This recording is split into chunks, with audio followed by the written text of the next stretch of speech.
നിർമ്മാണത്തിനിടെ ആലപ്പുഴ കീച്ചേരി കടവിൽ പാലം തകർന്ന് 2 പേർ മരിച്ചതിൽ കരാറുകാരനെ കരിമ്പട്ടികയിൽപ്പെടുത്തി. നിർമ്മാണ ചുമതലയുണ്ടായിരുന്ന 3 ഉദ്യോഗസ്ഥർക്കെതിരെ നടപടിയെടുക്കാനും പൊതുമരാമത്ത് വകുപ്പ് തീരുമാനിച്ചിട്ടുണ്ട്.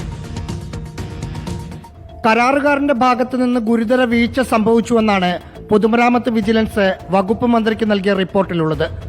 തുരുമ്പെടുത്ത ബോൾട്ടുകൾ ഉപയോഗിച്ചത് കാരണം കോൺക്രീറ്റിന് ഭാരം താങ്ങാൻ കഴിഞ്ഞില്ലെന്നും അപകടത്തിന്റെ കാരണം ഇതാണെന്നും ചീഫ് ടെക്നിക്കൽ എക്സാമിനർ നൽകിയ റിപ്പോർട്ടിലുണ്ട്. ഇതേ തുടർന്നാണ് കരാറുകാരനായ കരുനാഗപ്പള്ളി സ്വദേശി ഇബ്രാഹിം കുട്ടിയെ കരിമ്പട്ടികയിൽപ്പെടുത്തിയത്. നിർമ്മാണ ചുമതലയിലുണ്ടായിരുന്ന പൊതുമരാമത്ത് പാലങ്ങൾ വിഭാഗം assistant executive engineer, assistant engineer, overseer എന്നിവരെ സസ്പെൻഡ് ചെയ്യുവാനും പൊതുമരാമത്ത് വകുപ്പ് സെക്രട്ടറിക്ക് മന്ത്രി PA മുഹമ്മദ് റിയാസ് നിർദ്ദേശം നൽകിയിട്ടുണ്ട്. അച്ചൻകോവിലാറിന് കുറുകെ ചെന്നിത്തല ചെട്ടിക്കുളങ്ങര പഞ്ചായത്തുകളെ തമ്മിൽ ബന്ധിപ്പിക്കുന്ന പാലമാണ് അപകടത്തിൽപ്പെട്ടത്. 2 തൊഴിലാളികൾ മരിച്ചിരുന്നു. റിപ്പോർട്ടർ, തിരുവനന്തപുരം.